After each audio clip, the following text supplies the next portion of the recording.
Good morning students. आज हम जो टॉपिक डिटेल में पढ़ेंगे that will be Krebs cycle. Krebs cycle, this topic is from respiration in plants. ठीक है, सबसे पहले तो क्रैब साइकिल को समझने के लिए, जैसे कि चैप्टर का नेम है डेट इज रेस्पिरेशन, पहले हम कुछ बेसिक्स जान लेते हैं, उसके बाद हम क्रैब साइकिल को डिटेल में डिस्कस करेंगे।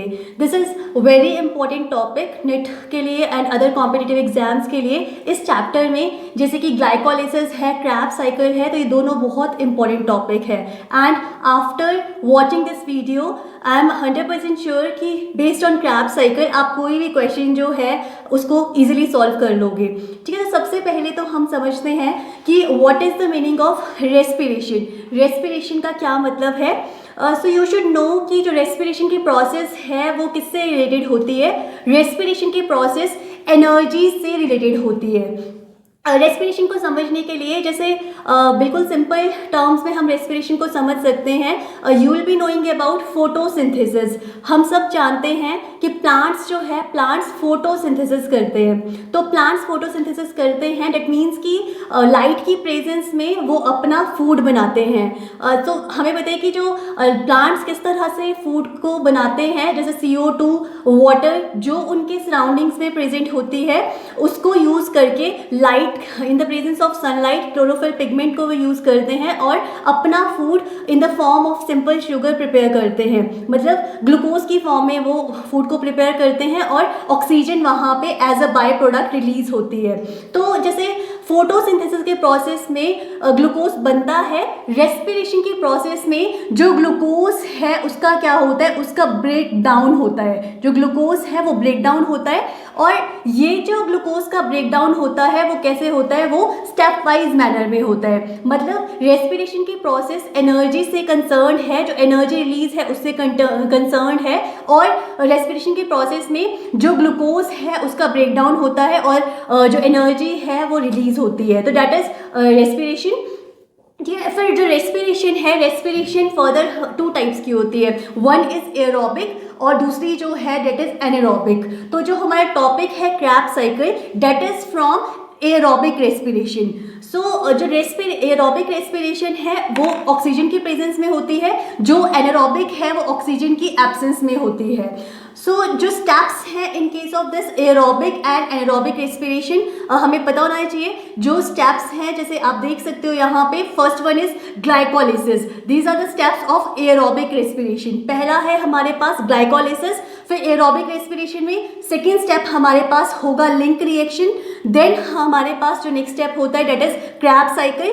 फिर नेक्स्ट जो होगा that will be electron transport chain, और जो लास्ट होगा डेट इज ATP सिंथेसिस, जिसको हम ऑक्सीडेटिव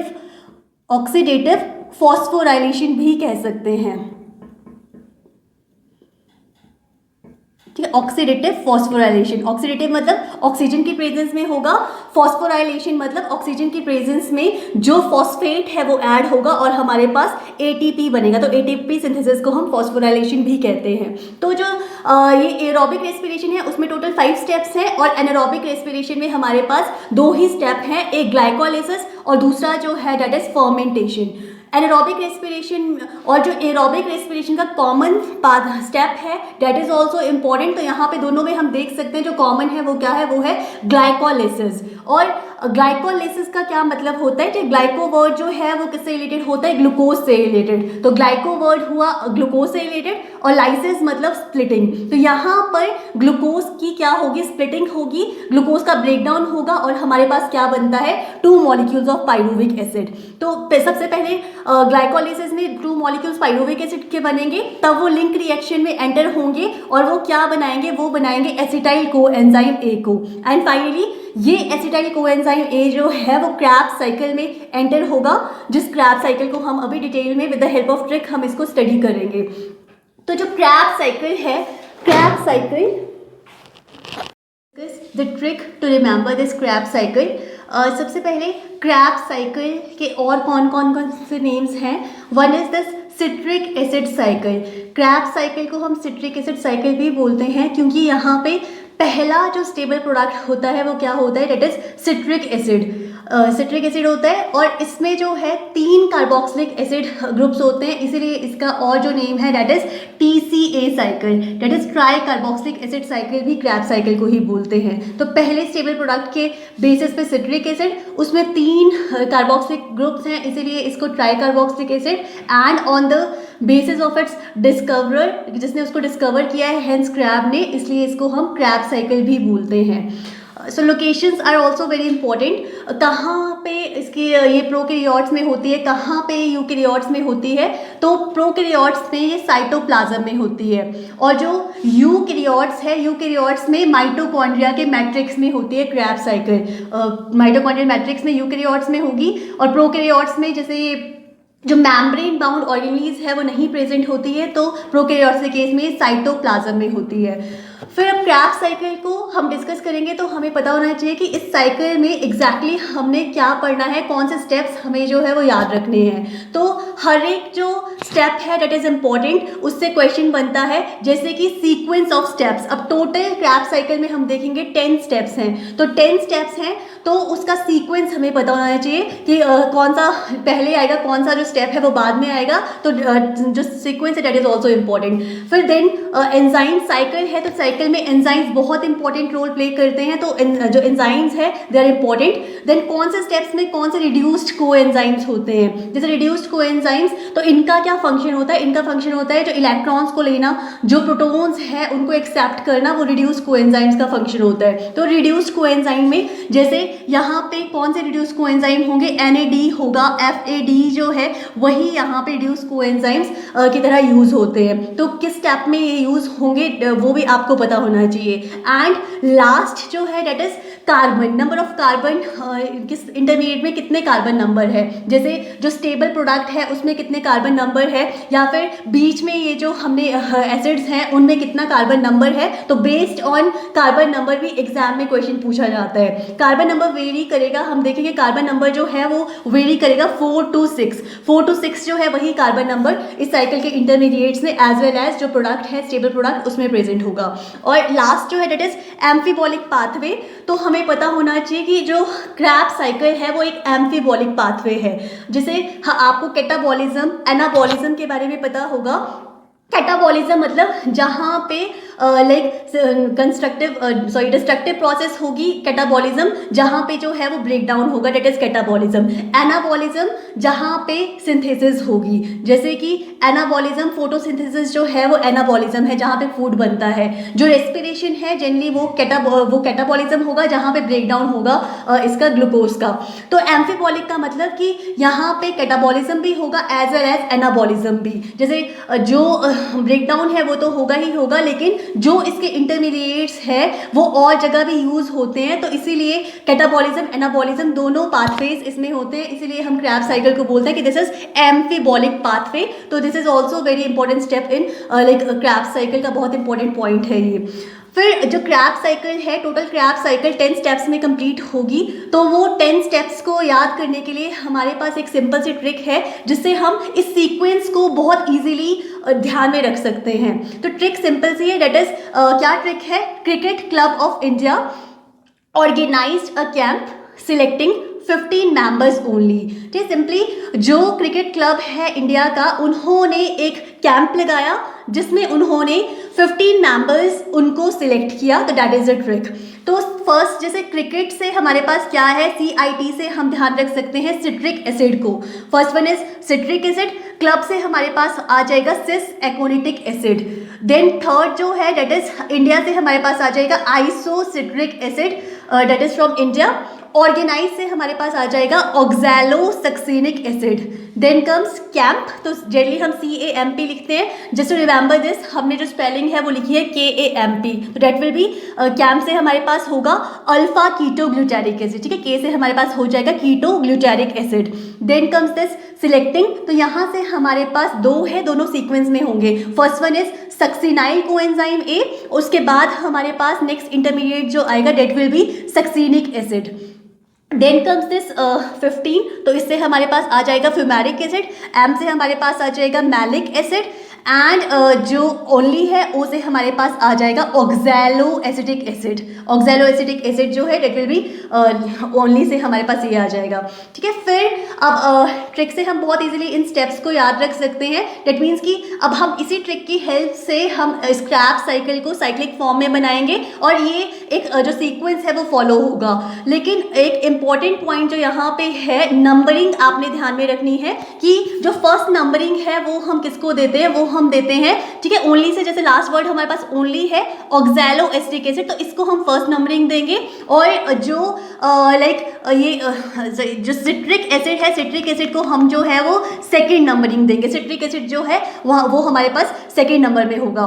जो सिट्रिक एसिड है, जैसे कि हम क्रैब साइकिल को सिट्रिक एसिड साइकिल भी बोलते हैं क्योंकि यहाँ पे पहला स्टेबल प्रोडक्ट जो है वो सिट्रिक एसिड है। तो सिट्रिक एसिड पहला स्टेबल प्रोडक्ट है, तो डेट मीन्स कि वो किसी से मिलके बना होगा। तो यहाँ पे सबसे पहले ऑक्सैलो एसिटिक एसिड और वो किसके साथ रिएक्ट करेगा, एसिटाइल कोएंजाइम ए के साथ रिएक्ट करेगा और हमारे पास सिट्रिक एसिड बनेगा। तो फर्स्ट नंबरिंग हम ऑक्सैलो एसिटिक एसिड को देंगे और जो लास्ट नंबरिंग है, 10th जो स्टेप है वो कौन सा होगा, वो होगा मैलिक एसिड का 10th स्टेप होगा। तो अब इसी की हेल्प से हम जो है इस ट्रिक की हेल्प से क्रैब साइकिल को साइक्लिक फॉर्म में बनाएंगे। हमने इसी ट्रिक के अकॉर्डिंग क्रैब साइकिल को, ठीक है, साइक्लिक फॉर्म में हमने इसको बना दिया। तो सबसे पहले जैसे कि क्रिकेट क्लब, तो हमारे पास पहले आ गए citric acid, then comes cis aconitic acid, फिर हमारे पास इंडिया से आ गया isocitric acid, then oxalo succinic acid, फिर कैंप से alpha ketoglutaric acid, then succinyl coenzyme में succinic acid, fumaric malic acid, ठीक है, और ऑक्सैलो एसिटिक एसिड। तो क्रैब साइकिल कहाँ से स्टार्ट होगी? क्रैब साइकिल स्टार्ट होगी जब ऑक्सैलो एसिटिक एसिड के साथ कौन रिएक्ट करेगा, एसिटाइल कोएंजाइम ए।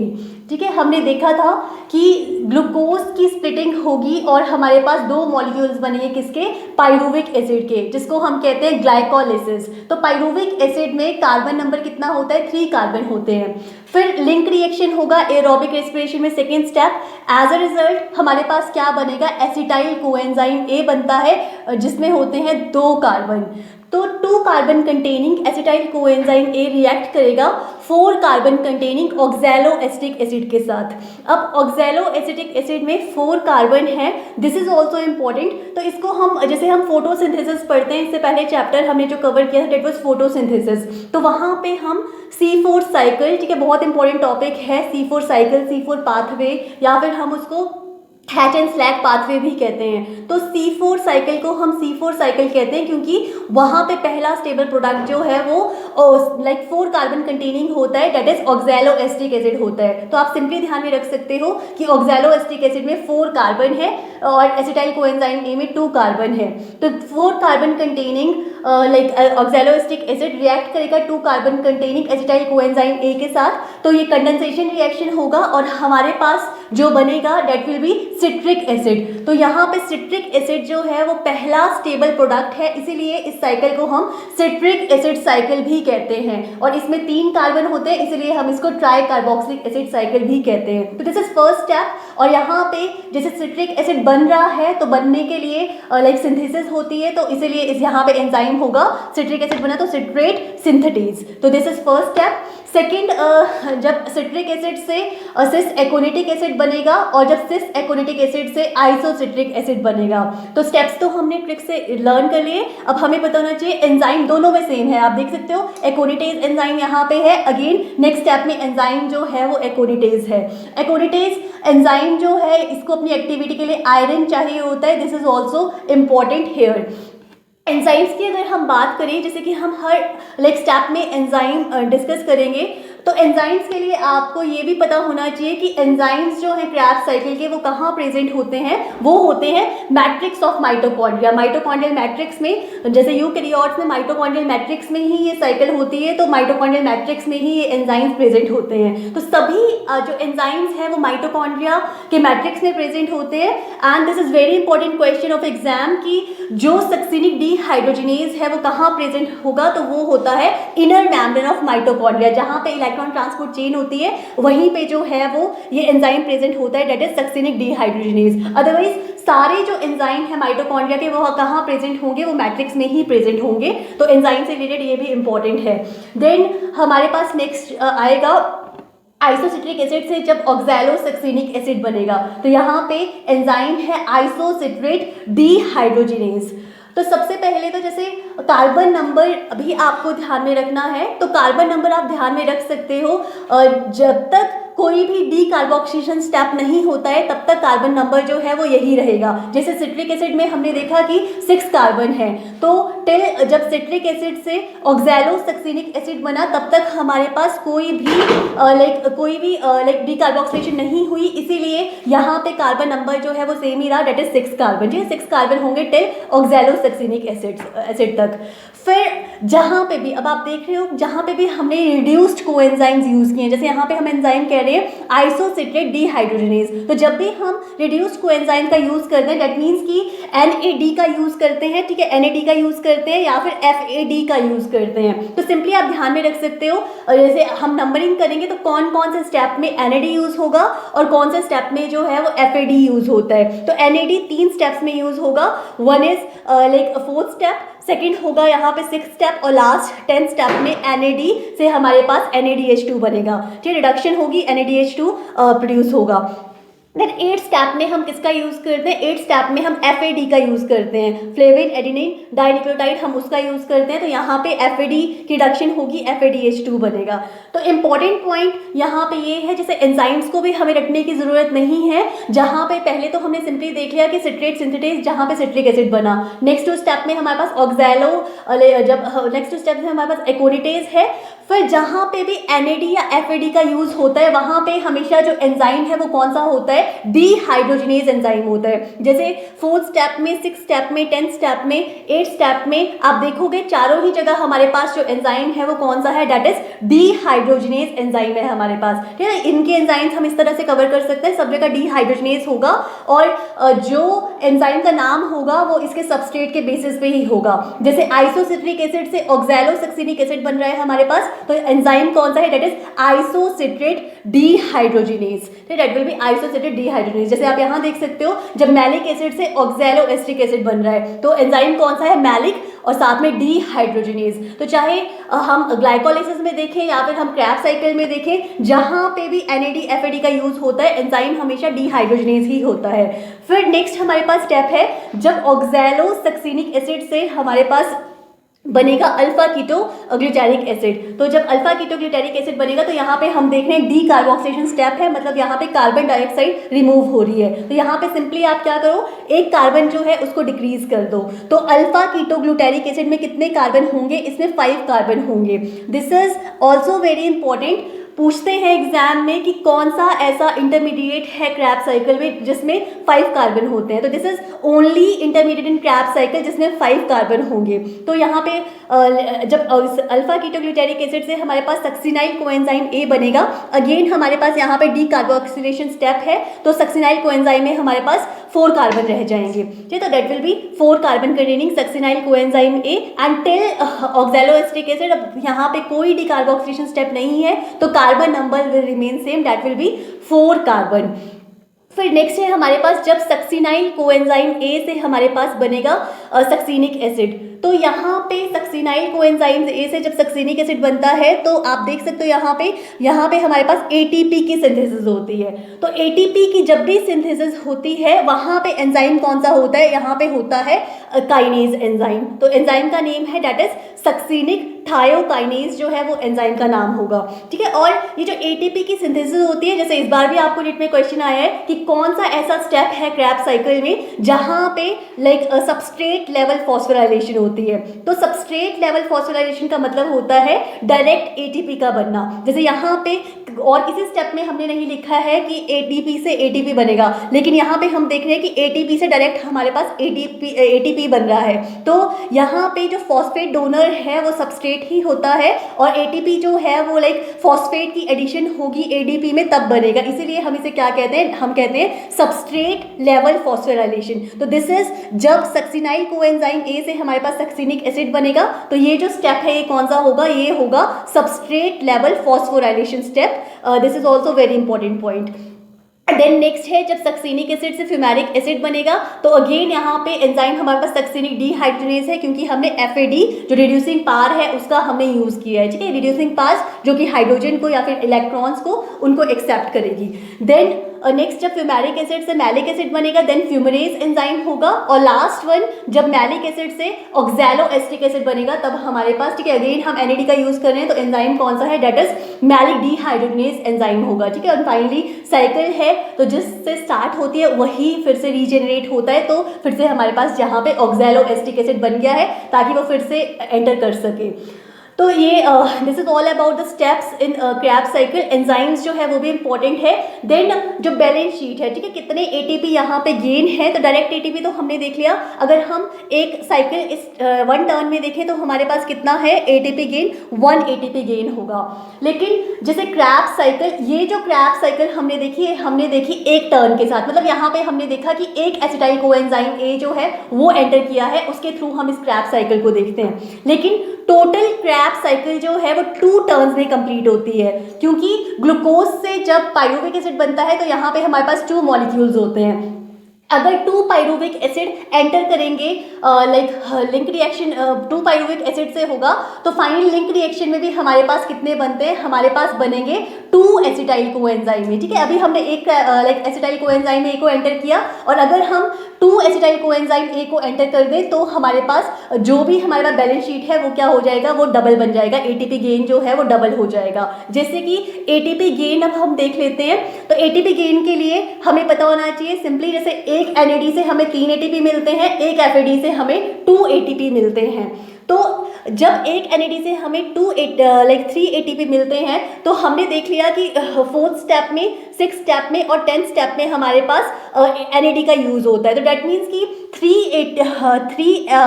ATP हमें मिलेंगे एक NAD से। और कितनी जगह NAD का यूज़ हो रहा है, 3 जगह NAD का यूज़ हो रहा है। तो डैट विल बी 9 ATP हमें मिलेंगे, कि 9 ATP हमें मिलेंगे कहाँ से, NAD से।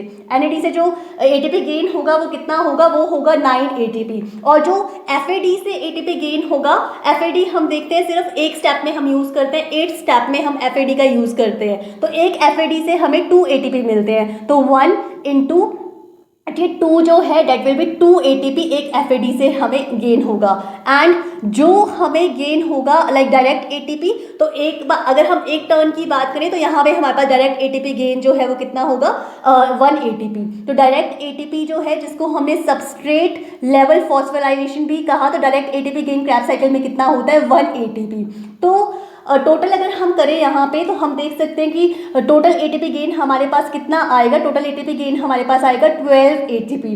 12 ATP गेन होगा एक टर्न जो है क्रैब साइकिल उससे। और जैसे कि हमने भी डिस्कस किया कि 2 मॉलिक्यूल्स है पाइरुविक एसिड के, तो जो एसिटाइल कोएंजाइम A है उसके भी 2 मॉलिक्यूल्स बनेंगे। तो अगर हम 2 मॉलिक्यूल्स के साथ क्रैब साइकिल को करें तो ये कितना हो जाएगा, इट विल बी इंटू 2। तो टोटल ATP गेन जो क्रैब साइकिल से होगा वो कितना होगा, वो होगा 24 ATP। ATP गेन बहुत इंपॉर्टेंट है। Simply this point is also very important. इसमें काफ़ी स्टूडेंट्स कंफ्यूज हो जाते हैं। तो आपको सिंपली ध्यान में रखना है कि ग्लूकोज का तो एक मॉलिक्यूल होता है, लेकिन पाइरुविक एसिड के हमारे पास 2 मॉलिक्यूल्स होते हैं। और जब 2 मॉलिक्यूल्स पाइरुविक एसिड के होते हैं तो 2 ही एसिटाइल कोएंजाइम A की फॉर्मेशन होती है। हम साइकिल को एक एसिटाइल कोएंजाइम A के साथ करें तो ATP गेन कितना आएगा, 12 ATP। और अगर हम 2 के साथ करें तो हम सिंपली जो ATP गेन है उसको डबल कर देंगे, that will be 24 ATP। So that's all about this Krebs cycle. ये सभी पॉइंट्स जो है वो इंपॉर्टेंट है, एंजाइम्स की लोकेशन, क्रैब साइकिल की लोकेशन एंड ऑल्सो कौन सा स्टेप पहले है कौन सा स्टेप बाद में है, सीक्वेंस। तो इस सिंपल से ट्रिक से आप पूरी क्रैब साइकिल को बहुत ईजिली ध्यान में रख सकते हो। Thank you so much students. ठीक है, नेक्स्ट वीडियो में हम नेक्स्ट टॉपिक जो है रिलेटेड टू दिस चैप्टर उसको डिस्कस करेंगे।